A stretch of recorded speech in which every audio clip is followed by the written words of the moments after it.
Question दिया हुआ है, इनमें से कौन सी संख्या 3 से भाग नहीं होती। ठीक है, तो कोई भी संख्या 3 के लिए 3 से भाग हो, इसके लिए क्या कंडीशन है, उस संख्या का जो डिजिट सम है वो भी 3 से भाग होना चाहिए। ठीक है ना। तो मैं जो पहली संख्या है, ठीक है, 34,623, तो इसका डिजिट सम निकालता हूँ। तो डिजिट डिजिट सम में हम 9 को काउंट नहीं करते, तो 6 और 3 9, ये कट जाएगा, तो बचा कितना, 4 और 2 6, 6 और 3 9। ठीक है ना। तो डिजिट सम 9 बोल लीजिए या 0 बोल लीजिए। ठीक है ना। ये दोनों ही जो मतलब दोनों ही जो डिजिट है वो 3 से भाग होते हैं। ठीक है, तो इसका मतलब पूरी संख्या 3 से भाग होती है, तो ये तो 3 से भाग हो रही है। दूसरी 34,716 में देखिए आप, 3 और 4 7, 7 और 7 14, 14 और 1 15, 15 और 6 21, ये आ गया 21। तो 21 में भी डिजिट सम कितना आया, 2 और 1 3। ठीक है, 3 3 से भाग होता है, मतलब पूरी संख्या 3 से भाग हो रही है। ठीक है, उससे आगे देखिए, 3 और 4 7, 7 और 7, या फिर 7 और 2 काट दीजिए। ठीक है, 7 और 2 9 कट जाएगा, तो 3 और 4 7, 7 और 8 15, 15। ठीक है, डिजिट सम यहाँ से निकालूंगा, 1 और 5 का कितना आ गया, 6। 6 3 से भाग हो जाता है, तो मतलब पूरी संख्या भी 3 से भाग होती है। ठीक है, तो बचा कौन सा, लास्ट वाली संख्या बची। ठीक है ना, अब देख लेते हैं ये भाग होती है या नहीं। ठीक है, 3 और 4 7, 7 और 7 14, 14 और 8 22, 22 और 3 25, 25 का डिजिट सम निकालूंगा, 2 और 5 7, 7 जो है 3 से भाग नहीं होता, तो मतलब पूरी संख्या भी 3 से भाग नहीं होगी, यानी 34,783, यानी सेकंड ऑप्शन जो है वो हमारा सही आंसर है, वो 3 से भाग नहीं होता। क्वेश्चन दिया हुआ है, दो वृत्त एक दूसरे को P पर बाह्य रूप से स्पर्श करते हैं। ए बी दोनों वृत्तों पर एक सीधी उपनिष्ठ स्पर्श रेखा है। यदि और बी संपर्क बिंदु है और angle P A B 65 degree है, तो एंगल ए बी पी क्या है। देखिए, दो सर्कल ड्रॉ कीजिए। ठीक है, दो सर्कल क्या है, एक्सटर्नली कट करते हैं। ठीक है, किस पॉइंट पे, पी पॉइंट पे, तो ये पॉइंट क्या आ गया, पी। ठीक है, दोनों का जो कॉमन टेंजेंट है वो क्या है, दोनों का कॉमन टेंजेंट है ए बी, ये रहा। ठीक है, जिसमें ए और बी क्या है, संपर्क बिंदु है, यानी ये पॉइंट ए है, ये बी है। ठीक है, और एंगल क्या दिया हुआ है, पी ए बी, यानी पी और ए को मैं मिलाऊंगा, पी ए बी यानी ये वाला एंगल दिया हुआ है, कितना है, ये एंगल है 65 डिग्री। ठीक है, हमसे पूछा है एंगल ए बी पी निकालिए, यानी ए बी पी हमसे ये वाला एंगल पूछा है, ये वाला एंगल। ठीक है, तो आप देखिए, हमेशा याद रखिए कि जब दो सर्कल एक्सटर्नली किसी पॉइंट पे टच करते हैं, जैसे कि यहाँ पे पी पॉइंट पे टच कर रहे हैं और एक कॉमन टेंजेंट है, ठीक है ना, एक उभयनिष्ठ जो है वो टेंजेंट है। ठीक है, तो उनके दोनों जो संपर्क बिंदु से बिंदु को अगर हम जो एक्सटर्नल पॉइंट था, संपर्क पॉइंट था, उससे मिलाएंगे, तो वहां पे जो एंगल बनेगा, यानी एंगल जो बनेगा पी पॉइंट को, कितना रहेगा, 90 डिग्री। ठीक है, और एक ट्रायंगल में तीनों कोणों का योग कितना होता है, 180। पी एंगल कितने का है, 90 का, तो बाकी के दो एंगल भी कितने के होंगे, 90 के। यानी एंगल ए, एंगल बी और एंगल पी कितना होगा, 180। ठीक है, ये पी कितने का है, 90 का है। ठीक है, तो बचे हुए दो कोण जो है उनका जोड़ भी 90 होगा। ए 65 का है, तो बी कितने का आएगा, 90 माइनस 65 यानी 25 डिग्री। ठीक है ना, तो ऑप्शन जो फोर्थ है वो सही आंसर है। क्वेश्चन दिया हुआ है, दो व्यक्ति एक वृत्ताकार ट्रैक पर एक साथ 20 मीटर पर सेकंड और 30 मीटर पर सेकंड की गति से विपरीत दिशाओं में दौड़ना शुरू करते हैं। यदि वृत्ताकार ट्रैक की परिधि 100 मीटर है, ठीक है, तो ज्ञात कीजिए कि वे कितने अलग अलग बिंदुओं पर एक दूसरे को पार करेंगे या मिलेंगे। ठीक है ना, मतलब क्या है, ये ट्रैक है, ठीक है, और मान लीजिए ये स्टार्टिंग पॉइंट है, ये एस है। तो दो व्यक्ति हैं, ये व्यक्ति ए है, ये व्यक्ति बी है, दोनों अलग अलग डायरेक्शन में दौड़ रहे हैं। ठीक है, तो वो एक तो फाइनल पॉइंट पे अगर वो पूछे जहां से शुरू हुए हैं वहीं पे आके मिलने से पहले कितनी बार मिलेंगे, हो सकता है यहाँ भी मिले, यहाँ भी मिल जाए, यहाँ भी मिल जाए, यहाँ भी मिल जाए, यहाँ भी, यहाँ भी। ठीक है ना, तो उसके लिए कंडीशन होती है, तो जो स्पीड दी हुई है, मान लीजिए स्पीड ऑफ ए, ठीक है, और यहाँ पे क्या है, स्पीड ऑफ बी। ठीक है, कितनी दी हुई है, 20 और 30, जहां तक कटते हैं उनको काट लीजिए, मैंने 0 से 0 काट दी, तो 2 और 3 आ गए। ठीक है, तो मैक्सिमम मीटिंग पॉइंट क्या रहेंगे, ऑपोजिट डायरेक्शन में, ऑपोजिट डायरेक्शन में ऑपोजिट डायरेक्शन में मीटिंग पॉइंट क्या रहेंगे, दोनों को जोड़ दीजिए, S A plus S B. S A S B की कौन सी वैल्यू लेनी है, जब दोनों को काटने पे मिनिमम आए उसके बाद ना कटे, यानी 2 + 3 कितनी बार मिलेंगे, 5 बार मिलेंगे। ठीक है ना, यही हमसे पूछा था, तो ऑप्शन फोर्थ हमारा सही आंसर है। अगर दोनों व्यक्ति एक ही डायरेक्शन में दौड़ रहे होते, मान लीजिए बी बी सी डायरेक्शन में दौड़ रहा होता है एक ही डायरेक्शन में, तो सेम डायरेक्शन के लिए क्या है, ज्यादा वाले में से कम घटा दीजिए, यानी 3 - 2, यानी वे दोनों एक बार मिलते। सेम डायरेक्शन में चलते तो एक बार मिलते, ऑपोजिट डायरेक्शन में दौड़ेंगे तो कितनी बार मिलेंगे, 5 बार। ठीक है।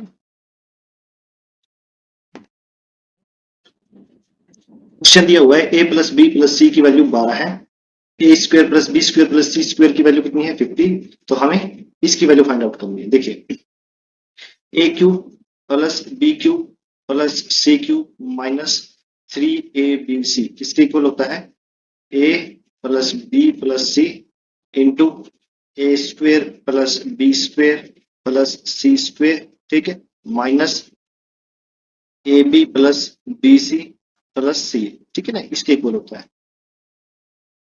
तो हमें जो वैल्यू पता है वो रखिए, ए प्लस बी प्लस सी की वैल्यू कितनी है, 12। अंदर क्या है, इसकी वैल्यू कितनी है, A square plus B square plus C square की 50। ठीक है, हमें जस्ट इसकी वैल्यू फाइंड आउट करनी है। ठीक है, तो उसके लिए क्या करेंगे, उसके उसके लिए देखिए एक फॉर्मूला पता होता है हमें, ए प्लस बी प्लस सी का होल स्क्वेयर। ठीक है, ये किसके इक्वल होता है, A square plus B square plus C square, ठीक है, plus 2ab plus B C plus C A. ठीक है ना, हमें तो इसकी वैल्यू निकालनी है, A B plus B C plus C A की। तो A plus B plus C की वैल्यू 12 है। ठीक है, इसकी वैल्यू 12 है, 12 का स्क्वायर 144। ठीक है, इसमें से घटाना क्या कितना है, 50, क्योंकि ये वाली जो वैल्यू है, इसकी जो वैल्यू है 50 है, वो लेफ्ट हैंड साइड में जाएगी, घट जाएगी, किसके बराबर आ जाएगी, twice of A B plus B C plus C, right. तो 144 माइनस 50 कितने होते हैं, देखिए कितना आ जाएगा, 94। 94, ठीक है, 94 को 2 से काटेंगे तो कितना आ जाएगा, 47। तो यानी A B plus B C plus C A किसके किसके इक्वल आ गया, 47 के। यानी इसकी जगह मैं लिख सकता हूँ 47। ठीक है, तो अब यहां से देखिए, अब 12 गुना 50 माइनस 47, 3, तो 12 3 36, हमारा आंसर आ गया 36। तो ऑप्शन जो फर्स्ट है वो सही आंसर है। क्वेश्चन दिया हुआ है, 500 रुपए में खरीदी गई एक साड़ी पर 16% लाभ अंकित किया गया। देखिए, साड़ी कितने की थी, 500 रुपए की। ठीक है, 16% लाभ अंकित किया गया, तो 500 का 16% कितना आ जाएगा, 2 जीरो से 2 जीरो, यानी 80 रुपए लाभ आ गया। तो मार्क प्राइस कितना अंकित किया गया, मार्क प्राइस कितना आया, 500 की साड़ी थी, 80 रुपए ऊपर किया, यानी मार्क प्राइस हमारा आ गया 580।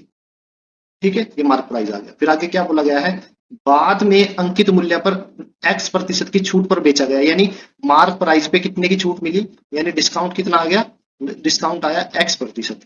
ठीक है, और फिर बेचा कितने में, सेलिंग प्राइस कितना है, 493। ठीक है ना, तो x का मान ज्ञात कीजिए। देखिए, मार्क प्राइस 580 है, बेचा उसको 493 में, तो डिस्काउंट कितना आया, 580 में से 493 घटाएंगे तो कितना आ जाएगा, 80 और 787, 87 क्या आ गया डिस्काउंट।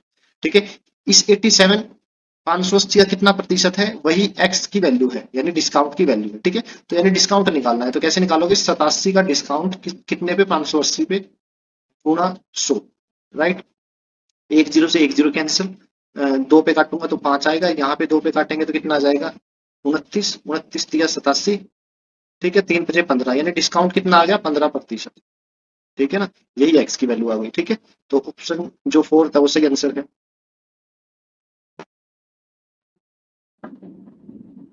क्वेश्चन दिया हुआ है, the following pie chart shows the different colour dresses worn by 60 student in a college party.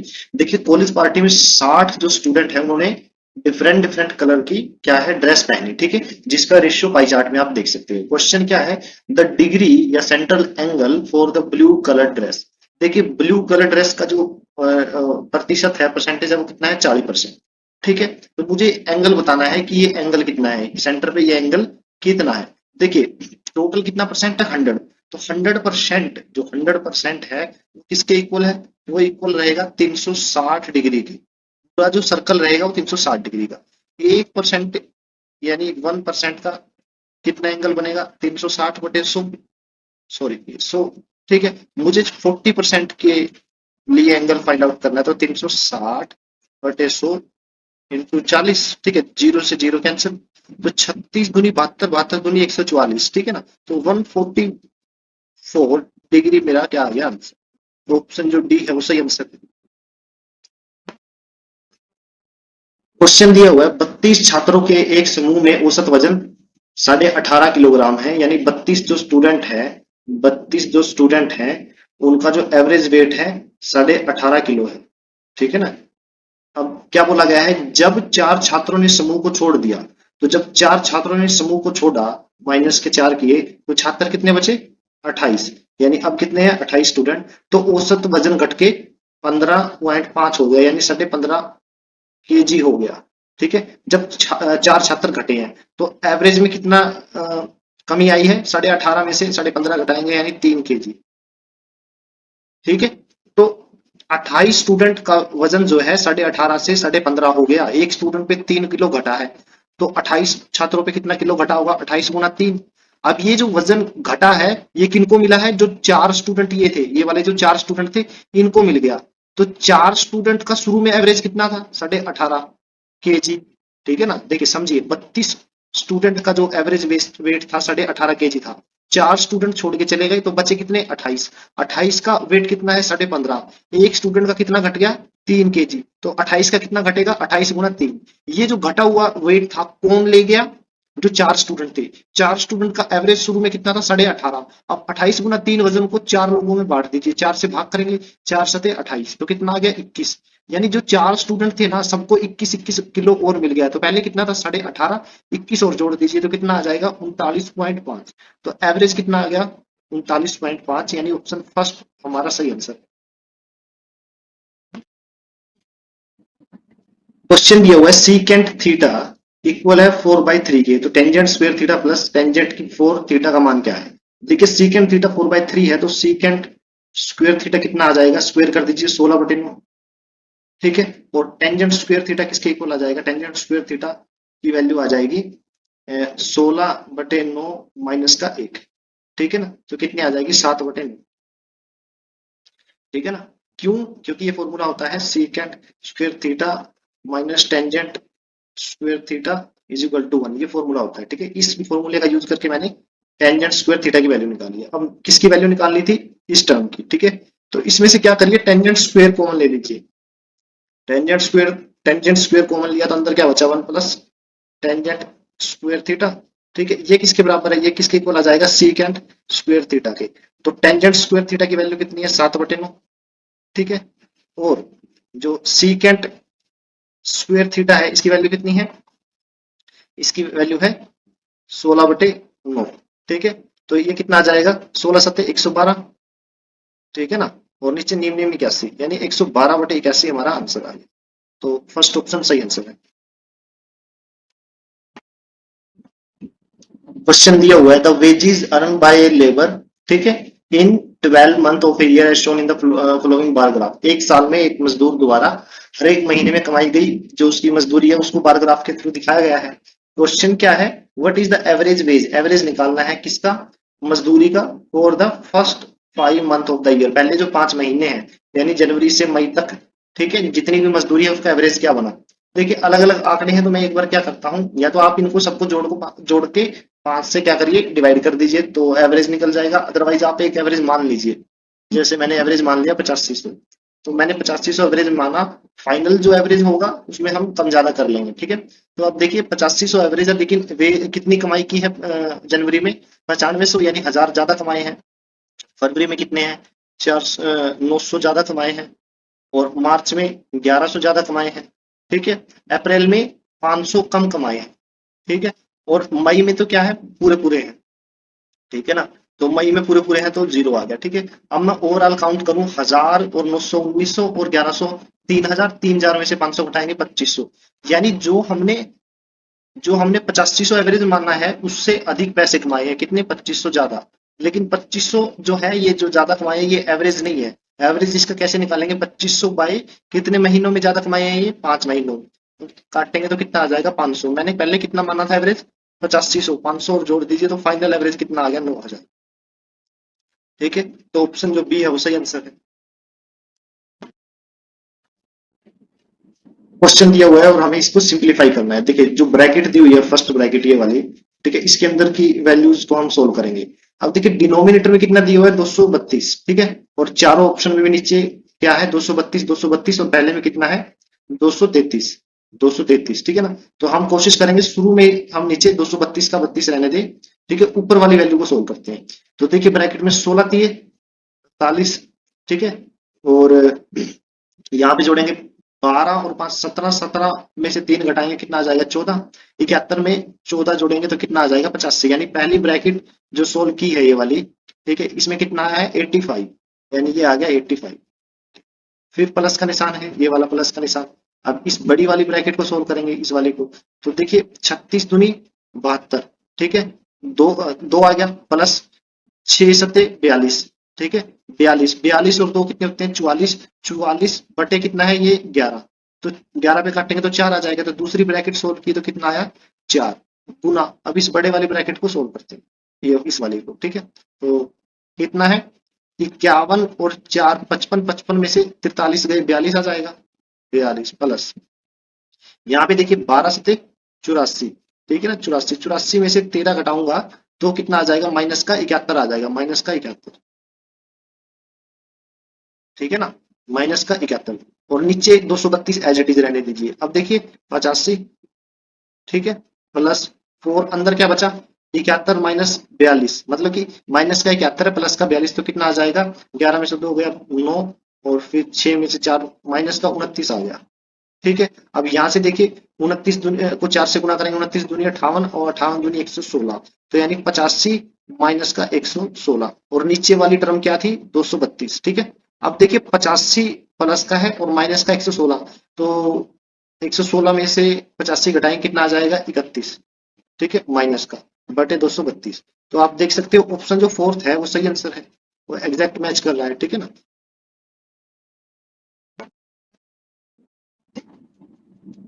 Question दिया हुआ है कोटेंजेंट ए माइनस बी की वैल्यू दी हुई है, ठीक है ना, वो क्या है वो ये है, ठीक है, फॉर्मूला दिया हुआ है, और कोटेंजेंट 15 की वैल्यू फाइंड आउट करनी है। देखिए कोटेंजेंट 15 इसको मैं लिख सकता हूँ कोटेंजेंट 45 माइनस 30, ये मैंने इसलिए लिखा क्योंकि 45 और 30 पे वैल्यू हमें पता होती है। अब 45 को ए मानिए और 30 को बी, तो कोटेंजेंट 45 किसके इक्वल है 1 के, कोटेंजेंट 30 किसके इक्वल है √3 के, ठीक है, ये दोनों वैल्यू गिवन फॉर्मूला में पुट करते हैं, तो क्या आ जाएगा कोटेंजेंट ए, यानी ये जो कोटेंजेंट ए है इसकी वैल्यू कितनी होगी 1, और कोटेंजेंट बी की वैल्यू √3 प्लस 1, डिनोमिनेटर में कोटेंजेंट बी की वैल्यू √3 माइनस का 1, ठीक है, तो ये तो 1 मल्टीप्लीकेशन में सेम रहेगा। अब ये कोई ऑप्शन में आंसर नहीं है, ठीक है ना, तो हम इसका रैशनलाइजेशन कर देंगे, तो √3 प्लस 1 और √3 प्लस 1, इससे गुना और भाग दोनों करेंगे, तो ऊपर क्या आएगा सेम वैल्यू है तो स्क्वायर हो जाएगा, तो √3 का स्क्वायर 3, 1 का स्क्वायर 1 प्लस 2 √3, डिनोमिनेटर में देखिए a minus B A plus B, ठीक है, यानी 3 √3 का स्क्वायर 3 और 1 का स्क्वायर 1, ठीक है, तो ऊपर क्या आ गया 3 और 1 4, और यहाँ पे 2 √3 है तो 2 मैंने क्या किया कॉमन ले लिया, तो कितना आ गया 2 प्लस √3, डिनोमिनेटर में क्या है 2, 2 से 2 कैंसिल, ये जो टर्म बची ये मेरा आंसर है, ठीक है। ऑप्शन में कहाँ पे दिया हुआ है, ऑप्शन जो फर्स्ट है, ठीक है, वो सही आंसर है। क्वेश्चन दिया हुआ है P cos अल्फा 3 के इक्वल है, 4 टेंजेंट अल्फा क्यू के इक्वल है, then what is the relation between P and Q which is independent of alpha. देखिए इस क्वेश्चन को बिना सोल्व किए आप बाय ऑब्जर्वेशन भी कर सकते हैं, लेकिन मैं सोल्व कर देता हूँ। कोस और टेंजेंट में रिलेशन नहीं होता, रिलेशन होता है सीकेंट में, secant square alpha minus tangent square alpha 1 के इक्वल होता है। अगर मैं यहां से सीकेंट अल्फा निकालना चाहूं तो कैसे निकालूंगा, मेरे को गिवन है P cos अल्फा बराबर 3 है, ठीक है, 3 को लेफ्ट हैंड साइड में लेके आइए तो P बटे 3 किसके इक्वल आ जाएगा 1 बाई कोस अल्फा के, इसको मैं लिख सकता हूँ सीकेंट अल्फा, ठीक है, लेकिन मुझे तो फॉर्मूला में सीकेंट स्क्वायर चाहिए, तो सीकेंट स्क्वायर अल्फा किसके इक्वल आ जाएगा पी स्क्वायर बाय 3 का भी स्क्वायर यानी 9, तो इसकी जगह लिख सकता हूँ पी स्क्वायर बटे 9 माइनस टेंजेंट स्क्वायर अल्फा कैसे निकालूंगा, यहां से देखिए आप टेंजेंट अल्फा किसके इक्वल आ जाएगा, टेंजेंट अल्फा आएगा क्याउ बटे 4, तो स्क्वायर करूंगा दोनों तरफ तो क्या आ जाएगा, इसकी जगह आ जाएगा क्याउ स्क्वायर बटे 16, ठीक है ना, इसके इक्वल है 1 के, ये मेरा आंसर आ जाएगा, ये 1 एज इट इज लिख लिया, तो पी स्क्वायर बटे 9 माइनस क्याउ स्क्वायर बटे 16, यानी तीसरा ऑप्शन जो है वो मेरा सही आंसर है।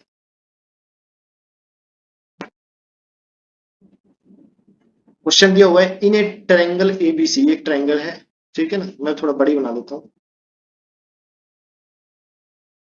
ये ट्रायंगल ए बी और सी है, ठीक है।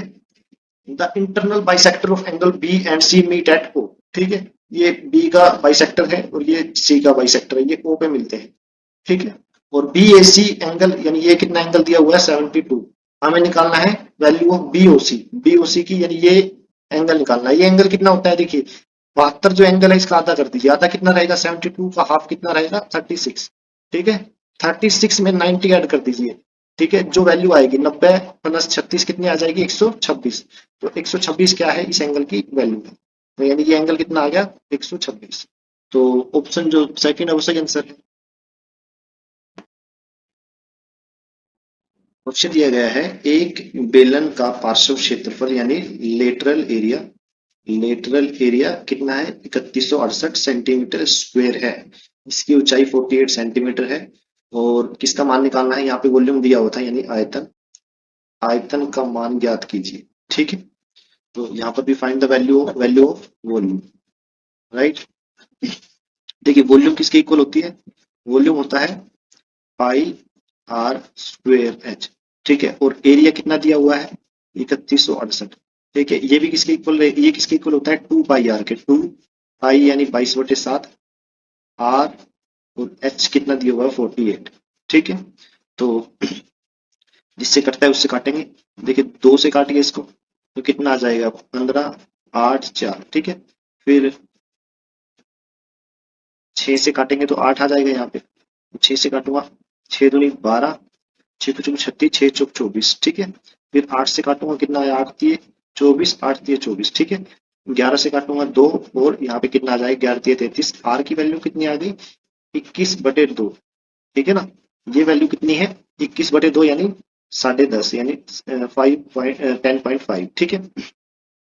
अब वॉल्यूम को मैं क्या लिख सकता हूँ, वॉल्यूम का फॉर्मूला है ये दिया हुआ लिखा हुआ है, तो मैं इसको लिख सकता हूँ R into pi R H, ठीक है ना, ऐसे लिख सकता हूँ, क्योंकि आर 2 बार था तो मैंने क्या किया 2 से मल्टीप्लाई किया 2 से डिवाइड कर दिया, ठीक है। 2 से मल्टीप्लाई किया 2 से डिवाइड कर दिया, ये पूरा क्या है, ये पूरा वैल्यू हमें दिया हुआ है 3168, और आर की वैल्यू अभी निकाली है, आर की वैल्यू कितनी है 10.5/2 गुना 3168, ठीक है ना। तो अगर मैं 10.5 को 2 से भाग करूंगा तो कितना आ जाएगा, 2 से काटूंगा तो कितना आएगा 5.25, ठीक है। तो 5 को लगभग 3000 से गुना करूंगा तो मेरा आंसर कितना आना चाहिए 15,000 के आसपास, 15,000 से थोड़ा ज्यादा, ठीक है। तो आप देखिए 15,000 प्लस एक ही ऑप्शन है, यानी फोर्थ ऑप्शन 16,632, वो हमारा आंसर हो जाएगा। क्वेश्चन दिया हुआ है एक दुकानदार अपने सामान के मुद्रित मूल्य यानी मार्क प्राइस पर 10% की छूट देता है और इस प्रकार 20% का लाभ कमाता है। वस्तु के क्रय मूल्य और मुद्रित मूल्य के बीच का अनुपात क्या है, यानी कॉस्ट प्राइस और मार्क प्राइस का क्या निकालना है, रेशियो फाइंड आउट करना है। अब देखिए मार्क प्राइस जो था उस पे उसने कितने का डिस्काउंट दिया 10% का, 10% का डिस्काउंट दिया, यानी मार्क प्राइस की जो 90% वैल्यू थी उसमें उसने क्या किया इसको बेच दिया, ठीक है ना। एमपी इंटू 90%, ये क्या आ गया सेलिंग प्राइस, ठीक है ना। सेलिंग प्राइस, ये हमने सेलिंग प्राइस किससे निकाला है मार्क प्राइस से, ठीक है। फिर क्या है 20% का उसने प्रॉफिट भी कमाया, तो कॉस्ट प्राइस कुछ ना कुछ रहा होगा उस वस्तु का, तो अगर उस पर प्रॉफिट कमाएगा तो सेलिंग प्राइस क्या आएगा, कॉस्ट प्राइस से अगर मुझे सेलिंग प्राइस निकालना है तो कितना आ जाएगा, प्रॉफिट कितना है 20%, यानी कॉस्ट प्राइस का 100 प्लस 20 यानी 120%, ठीक है। ये कॉस्ट प्राइस से सेलिंग प्राइस आ गया, ठीक है। तो दोनों ही सेलिंग प्राइस है, दोनों को मैं इक्वल रख देता हूँ, ठीक है। निकालना क्या है cost price to mark price का रेशियो, ठीक है। तो मार्क प्राइस को डिनोमिनेटर में लेके आऊंगा राइट साइड, तो मेरे पास क्या आया 90% बटे 120% किसके इक्वल आ गया सीपी बाय एमपी, ठीक है। परसेंटेज से परसेंटेज, 0 से 0 कैंसिल, 3 पे काटूंगा 3 3 9, 3 चौके 12, तो रेशियो क्या आया सीपी बाय एमपी का 3:4, यानी ऑप्शन जो फर्स्ट है वो सही आंसर है। क्वेश्चन दिया हुआ है ए किसी काम को 4 दिन में, बी 12 दिन में कर सकता है। देखिए ए जो काम करेगा वो 4 दिन में करेगा और बी काम करेगा 12 दिन में, ठीक है। यहाँ पे मैंने टोटल टाइम लिखा है, ठीक है। तो मैं वर्क किसको मानूंगा, दोनों का एलसीएम, 4 और 12 का एलसीएम कितना आ गया 12, ठीक है। तो ए की एफिशिएंसी कितनी आएगी, 12 यूनिट काम किया 4 दिन में तो 12/4 यानी 3 यूनिट, ये क्या आ गई एफिशिएंसी। बी की एफिशिएंसी क्या आएगी, 12 काम 12 दिन में कर रहा है तो एक दिन में 1 यूनिट काम करेगा, ठीक है। पूछा क्या हुआ है, यदि वे दोनों मिलकर 2 दिन के लिए काम करते हैं, अगर वे दोनों एक साथ 1 दिन के लिए काम करें तो एफिशिएंसी क्या बनेगी, 3 और 1 4 यूनिट। लेकिन उन्होंने काम किया 2 दिन तक, तो 4 दूनी 8 यानी 8 यूनिट उसने काम कर लिया। तो पूछा क्या गया है, तो काम का कितना भाग बचा हुआ है। टोटल काम 12 था, 8 हमने कर लिया, बचा हुआ कितना है 12 - 8 यानी 4 यूनिट बचा हुआ है। ठीक है, लेकिन 4 हमारा आंसर नहीं है, क्योंकि 12 जो काम हमने माना हुआ है, तो 4 हमने काम कर लिया, जबकि टोटल काम कितना था 12, यानी 12 का चौथा हिस्सा बचा हुआ है। ठीक है, तो कटता है जो काट दीजिए, 4 × 1 = 4, 4×3 = 12, यानी 1/3 इसका क्या आ गया आंसर। थर्ड ऑप्शन सही आंसर है। नेक्स्ट क्वेश्चन है, inlet pipe A and B can together fill an empty tank in 1.5 our.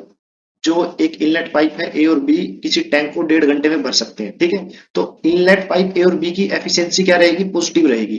तो यानी ए प्लस बी किसी काम को, यानी टैंक को भरने का काम करते हैं कितने घंटे में, 1.5 घंटे में। ठीक है, फिर आउटलेट पाइप जो कि सी है, ठीक है ना, जब अकेले खोला जाता है तो पूरी तरह से भरी टंकी को 4.5 घंटे में खाली कर देता है। तो सी की जो एफिशिएंसी रहेगी वो नेगेटिव रहेगी, तो मैं सी को माइनस से दिखा रहा हूँ। ठीक है, तो इसकी जो पावर है, कितने घंटे में ये टंकी खाली कर देता है, वो 4.5 घंटे। ठीक है, जब केवल पाइप ए और सी को एक साथ खोला जाता है तो खाली टैंक 6 घंटे में भर जाता है। तो ए माइनस सी मतलब ए काम को कर रहा है और सी क्या है, उसका काम नेगेटिव है। ठीक है, ये टंकी को 6 घंटे में भर देते हैं। पूछा गया है कि पाइप बी खाली टैंक को भरने में कितना समय लेगा, यानी बी टैंक को भरने में कितना समय लेगा। देखिए राइट साइड में ए प्लस बी माइनस सी और ए माइनस सी का जो टोटल टाइम है वो दिया हुआ 1.5 घंटा, 4.5 घंटा और 6 घंटा। ठीक है, अगर मैं तीनों का एलसीएम निकालूं तो क्या आएगा 18। ठीक है, तो 18/1.5 कितना होता है, 12 होता है। तो ए और बी की एफिशिएंसी कितनी आ गई, 12। ठीक है, अब देखिए 18 को 4.5 से भाग करूंगा तो कितना आएगा, 4 यूनिट। ये भी क्या है माइनस में, यानी जो सी है वो -4 यूनिट काम करता है एफिशिएंसी। और अगर मुझे ए और सी निकालना हो, ए और सी, उसकी एफिशिएंसी कितनी आएगी 3। ठीक है ना, 18/6 यानी 3 यूनिट आ गई। ठीक है, अब देखिए तीसरी जो यूनिट है, यहाँ से देखिए सी की वैल्यू अगर -4 है तो ए की वैल्यू कितनी आ जाएगी, 7 यूनिट आ जाएगी।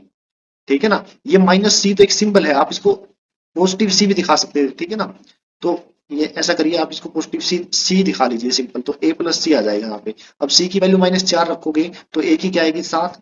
ए की वैल्यू 7 आई है फर्स्ट इक्वेशन से, यहाँ से ए प्लस बी की एफिशिएंसी 12 थी, ए की एफिशिएंसी 7 है, तो बी की कितनी आ जाएगी 5।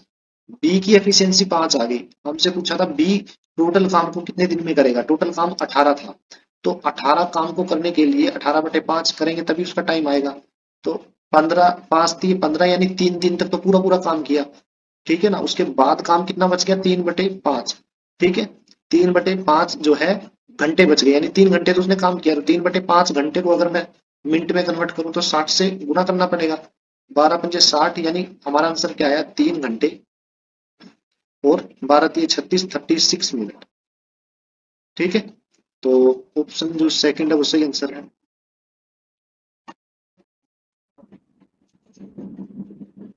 क्वेश्चन दिया हुआ है 3y - 3/y = 5 है, तो y² + 1/y² का वैल्यू फाइंड आउट करना है। अब देखिए यहां से ये 3 कॉमन ले लीजिए। ठीक है, तो 3 कॉमन लूंगा तो 3 × y - 1/y किसके इक्वल आ जाएगा 5 के, और ये 3 राइट हैंड साइड डिनोमिनेटर में जाएगा, तो y - 1/y कितना आ गया 5/3। ठीक है, इसको मैं मान लीजिए k मान लेता हूँ। तो अगर मुझे y² + 1/y² निकालना हो तो उसका फॉर्मूला होता है k² + 2। ठीक है, जस्ट के की वैल्यू रखेंगे, तो के की वैल्यू 5/3 है, इसका स्क्वायर करूंगा तो 25/9। इसमें आप करिए क्या, 2 जोड़ दीजिए। ठीक है, तो एलसीएम लेंगे 2 9 आ जाएगा, 25 9 दूनी 18। ठीक है, 25 और 18 कितने होते हैं 43, यानी 43, 43/9 मेरा आंसर है। ऑप्शन जो फोर्थ है वो सही आंसर है। क्वेश्चन दिया हुआ है, एक चोर ने अपराध किया और 12 मीटर प्रति घंटा की गति से मौके से भाग गया।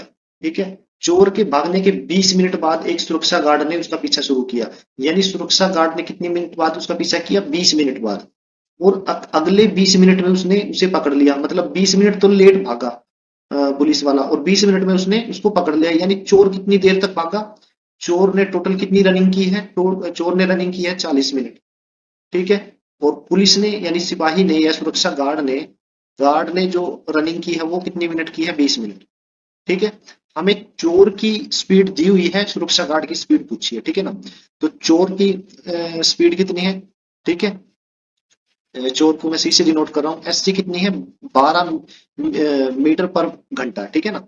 तो आप देखिए डिस्टेंस निकालनी हो, अगर डिस्टेंस पता करनी हो कि चोर ने कितनी डिस्टेंस कवर की, तो स्पीड क्या रहेगी, 12 मीटर पर घंटा, मीटर पर हावर, ठीक है, गुना टाइम। टाइम कितना दिया, वो 40 मिनट दिया है, घंटे से डिवाइड करेंगे मतलब 60 मिनट से, तो 40/60, ठीक है ना। हावर आ जाएगा, हावर से हावर कैंसिल, जीरो से जीरो कैंसिल, 6 दूनी 12, यानी 8 मीटर ही दौड़ पाया। यानी चोर 40 मिनट में सिर्फ 8 मीटर दौड़ पाया, ठीक है। सेम डिस्टेंस किसको कवर करनी है, यही डिस्टेंस किसको कवर करनी है, गार्ड को, ठीक है। हमें अब स्पीड निकालनी है किसकी, गार्ड की, ठीक है। स्पीड कैसे निकालेंगे, टोटल डिस्टेंस, डिस्टेंस कितनी है 8/टाइम, टाइम मिनट में दिया हुआ है तो इसको घंटे में कन्वर्ट करना पड़ेगा क्योंकि मीटर पर घंटा पूछा है। तो घंटे से कन्वर्ट करने के लिए 60 से भाग करूंगा, ये 60 ऊपर चला जाएगा गुना में, तो क्या आ जाएगा 8 × 60/20, 20×3 = 60, यानी 8×3 = 24, 24 मीटर पर हावर। तो जो सिपाही की जो स्पीड थी वो कितनी थी, 24 मीटर पर हावर, यानी ऑप्शन फर्स्ट जो है सही आंसर। क्वेश्चन दिया हुआ है, एक व्यक्ति ने प्रति वर्ष साधारण ब्याज की एक निश्चित दर पर 32,400 का ऋण लिया, यानी हमारा मूलधन, मूलधन कहिए या प्रिंसिपल कितना है, 32,400, ठीक है। ब्याज की दर ऋण लिए गए वर्षों की संख्या का 1/4 है, यानी रेट किसके इक्वल है, जो हमारा टाइम है उसका 1/4। तो यहां से मैं बोल सकता हूं कि अगर मैं रेट को एक्स मानूं, रेट क्योंकि लास्ट में हमें क्या निकालना है, ब्याज की दर ही निकालना है। रेट को अगर मैं एक्स मानूं तो मेरा टाइम कितना आ जाएगा, 4x, ठीक है ना। तो यदि उसने ऋण की अवधि के अंत में 11,664 ब्याज के रूप में दिया, ये क्या है, सिंपल इंटरेस्ट, तो हमें रेट निकालना है। तो सिंपल इंटरेस्ट का फॉर्मूला क्या होता है, principal into rate into time by 100, ठीक है। तो हमें क्या निकालना है, आर की वैल्यू, ठीक है। तो सिंपल इंटरेस्ट कितना है, 11,664, और ये जो 100 है लेफ्ट हैंड साइड में मल्टीप्लीकेशन में चला जाएगा, ठीक है। पी जो है लेफ्ट हैंड साइड में डिनोमिनेटर में आ जाएगा, कितना आएगा, 32,400, ठीक है। और राइट हैंड साइड में क्या बचा, आर, आर की वैल्यू क्या है, एक्स इंटू टी की वैल्यू क्या है, 4x, राइट। यहां से हमें किसकी वैल्यू निकालनी है, एक्स की।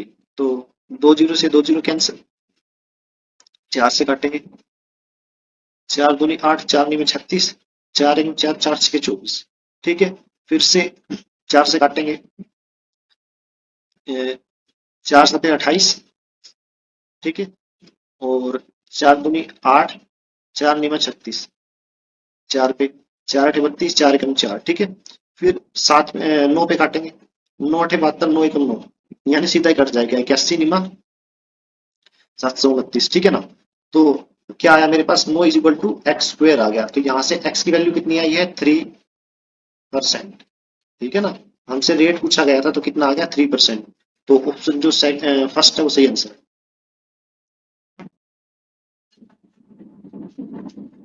क्वेश्चन दिया हुआ है, एक स्कूल में गणित, अंग्रेजी और रसायन विज्ञान की सीटों का अनुपात 6, 4 और 7 है, यानी मैथ, इंग्लिश और केमिस्ट्री की सीटों का रेशियो क्या है, 6, 4 और 7, ठीक है। और यदि इन सीटों पर क्रमशः 20%, 40% और 60% की वृद्धि हो जाए तो बढ़ी हुई सीटों का अनुपात क्या होगा। देखिए मैथ पे कितना हुआ है, 20% का इंक्रीज, यानी 6 का 120%, 6 का 120%, ठीक है। तो कितना आ जाएगा,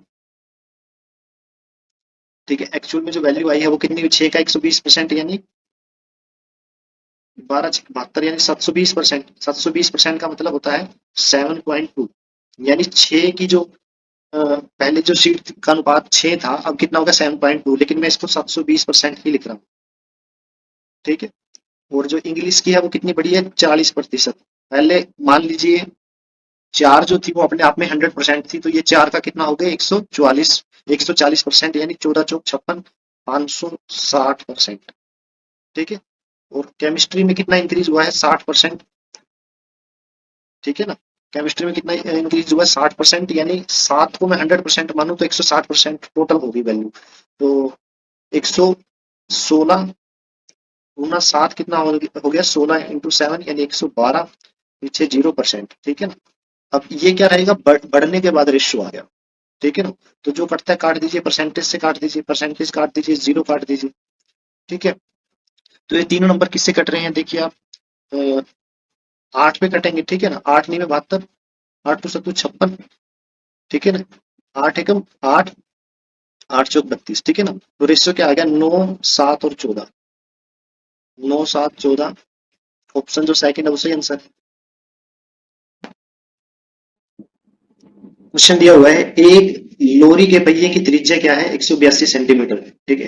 रेडियस ऑफ व्हील कितनी दी हुई है, रेडियस ऑफ व्हील दी हुई है 182 सेंटीमीटर। ठीक है। लोरी का पहिया प्रति मिनट कितने चक्कर लगाएगा, यानी जो ये व्हील है एक मिनट में कितने चक्कर लगाएगा, यानी रिवॉल्यूशन की संख्या फाइंड आउट करनी है। ठीक है। स्पीड दी हुई है, लोरी की गति जो है 66 किलोमीटर प्रति घंटा है। यानी लोरी जो है एक घंटे में कितना चल लेती है, 66 किलोमीटर। किलोमीटर को मैं किस में कन्वर्ट करता हूँ, मीटर में, तो 66,000 आ जाएगा। और अगर मुझे इसको सेंटीमीटर में कन्वर्ट करना है, क्योंकि लोरी के पहिए की त्रिज्या की जो यूनिट है वो सेंटीमीटर में है। ठीक है ना। तो 66,000 किस में आ गया था, मीटर में, सेंटीमीटर में कन्वर्ट करने के लिए 100 से और गुना करना पड़ेगा। यानी एक घंटे में 66 लाख सेंटीमीटर की दूरी तय की जाती है। ठीक है। हमें तो निकालना है कि लोरी का पहिया प्रति मिनट कितने चक्कर लगाएगा, तो हमें निकालना पड़ेगा कि एक मिनट में कितनी दूरी तय की गई। ठीक है। तो घंटे से मिनट में निकालेंगे तो 60 से भाग करना पड़ेगा। ठीक है ना। तो 1 लाख डिनोमिनेटर में क्या रहेगा, 60। एक जीरो से एक जीरो कैंसिल, 6 पे काटेंगे 11, यानी 11 और 4 जीरो। ठीक है। ये क्या आ गई, ये वो डिस्टेंस आ गई जो पहिया एक मिनट में कवर करता है। ठीक है ना। एक मिनट में कवर करता है। ठीक है। आप देखिए एक रिवोल्यूशन में वो कितनी डिस्टेंस कवर करेगा, जो उसका सरकमफ्रेंस होगी, पाई आर, 2 पाई आर। ठीक है। 2 एज इट इज, पाई की वैल्यू कितनी है, 22/7, इंटू आर की वैल्यू क्या है, आर देखिए कितना है, 182। ठीक है। 7 से काटेंगे, सात छिक 7 दूनी 14। ठीक है। 7 छिक 42, तो कितना आ गया, 26 दूनी 52, 52 गुना 22। ठीक है ना। ये आ गई वन रिवोल्यूशन में तय की गई दूरी। हमसे पूछा है नंबर ऑफ रिवोल्यूशन। ठीक है। ये हमसे पूछा है। ठीक है। तो ये कैसे कैलकुलेट करेंगे, टोटल डिस्टेंस जितनी कवर की गई है वो कितनी है, 11,000, सॉरी 1,10,000। ठीक है। डिनोमिनेटर में क्या आएगा, 52 गुना 22, 22 से काटिए सीधा, 22 पंजे 110, फिर क्या आ जाएगा, 3 जीरो। अब देखिए यहां से आगे सोल्व नहीं करना है, यहीं से आंसर निकल जाएगा। 5,000 के डिनोमिनेटर में क्या है, 52। अगर 5,000 के डिनोमिनेटर में 50 होता तो हमारा आंसर क्या आता, 100 आता हमारा आंसर। लेकिन 50 की बजाय 52 है, तो मतलब हमारा आंसर 100 से थोड़ा छोटा आएगा। ठीक है। ऑप्शन में देखिए 100 से थोड़ा छोटा एक ही ऑप्शन है, 96। तो यही हमारा आंसर है। क्वेश्चन दिया हुआ है, एक व्यक्ति की मासिक आय 80,000 रुपए है, यानी इनकम कितनी है, 80,000 रुपए। ठीक है। और एक्सपेंडिचर कितना दिया हुआ है, एक्सपेंडिचर दिया हुआ है 45,000 रुपए। तो सेविंग क्या आ जाएगी, 80 माइनस 45 यानी 35,000 रुपए। ठीक है। अगले वर्ष उसकी आय में 16% की वृद्धि हुई, इंक्रीज कितनी हुआ, 16%। ठीक है। और एक्सपेंडिचर में कितना वृद्धि हुई है, 8%। ठीक है। तो उसकी बचत में कितने प्रतिशत की वृद्धि हुई ज्ञात कीजिए, यानी हमें मान लीजिए वो x% थी, तो x की वैल्यू निकालनी है। ठीक है। तो सबसे पहले देखिए, जब वृद्धि हम निकालेंगे तो चूंकि परसेंटेज में है तो 100 से भाग करना पड़ेगा। ठीक है। तो इसको ना, एक्सपेंडिचर को, इनकम को और सेविंग को ऐसे घटाइए और कैंसिल कीजिए कि बाद में 100 से भी भाग हो जाए। तो मैं क्या करता हूँ, इसको सभी नंबरों को ना 5 से भाग कर देता हूँ। ठीक है। तो ये कितना आ जाएगा, 5 से काट रहा हूँ उसको, 16,000। यहाँ पे कितना आ जाएगा, 9,000। ठीक है। और यहाँ पे 7,000। ठीक है। अभी भी मुझे डिनोमिनेटर में ये वाला परसेंटेज है, इसकी 2 जीरो होगी तो मुझे काटनी पड़ेगी 16,000 से। तो 16,000 में मुझे 2 ही जीरो चाहिए, तो एक जीरो काट दे रहा हूँ, तीनों की एक एक जीरो काट दी। ठीक है ना। क्योंकि आंसर हमें परसेंटेज में चाहिए। ठीक है ना। हम छोटे नंबर से भी सेम आंसर आएगा, बड़े नंबर से भी सेम आंसर आएगा।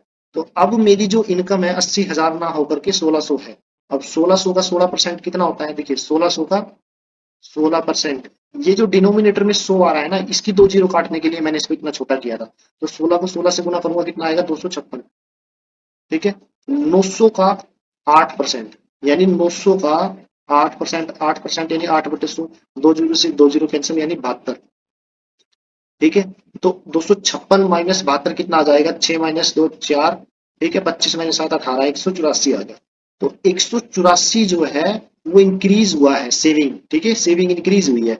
तो एक्स की वैल्यू, एक्स परसेंटेज कैसे निकालोगे आप, 184 का इंक्रीज हुआ कितने पे, 700 पे, पहले 700 थी अब 184 बढ़ गई, इंटू 100, 2 जीरो से 2 जीरो कैंसिल, 7 से काटेंगे, 7 दूनी 14, 44 आ गया, 7 6 42, फिर 2, 7 दूनी 14, ठीक है, यानी 26 पॉइंट समथिंग आएगा। ठीक है, ऑप्शन में देखिए, ऑप्शन जो फर्स्ट है 26.29%, यही मेरा सही आंसर।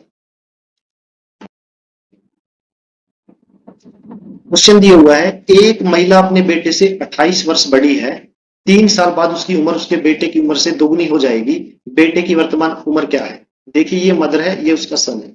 मैंने मान ली सन की आयु एक्स है, तो महिला जो है, मदर जो है, वो इससे 28 साल बड़ी है, तो एक्स प्लस 28, 3 साल बाद यानी प्लस 3 साल बाद, यहाँ भी 3 साल, दोनों में 3 3 साल एज ऐड हो जाएगी, तो 3 साल बाद बेटे की उम्र कितनी होगी, x+3, ठीक ठीक है, और माता की कितनी होगी, x+28 की जगह तीनों जोड़ दीजिए, x+31।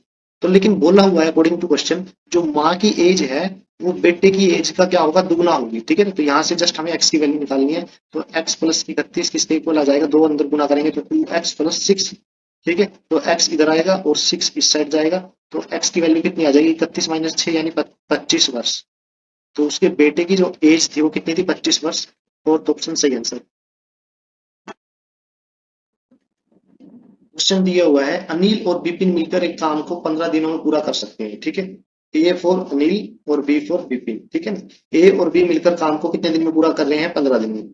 ठीक है, जबकि विपिन यानी बी अकेले उस काम को कितने दिन में कर रहा है, 20 दिन में। ठीक है, पूछा है अनिल अकेले उसी काम को कितने दिन में करेगा, अनिल कितने दिन में करेगा ये पूछा है। तो देखिए 15 और 20 का एलसीएम कितना होता है, 60। ठीक है, तो 60 मैंने मान दिया टोटल वर्क है, और 15 और 20 क्या है, दोनों का टोटल टाइम। ठीक है, अब अगर मुझे ए और बी दोनों की एफिशिएंसी इकट्ठा निकालनी है तो कितना आएगा, 60/15 यानी 4 यूनिट। ठीक है, अगर मुझे बी की अकेले की एफिशिएंसी निकालनी है तो क्या आएगा, 60/20 यानी 3 यूनिट।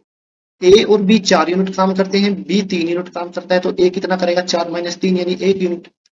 हमसे पूछा है ए सारा काम करने में कितना समय लेगा, सारा काम कितना है, 60 यूनिट, और एफिशिएंसी कितनी है, 1। तो समय कैसे निकलेगा, टाइम निकलेगा, टोटल वर्क बटे एफिशिएंसी, यानी 60 डेज हमारा आंसर।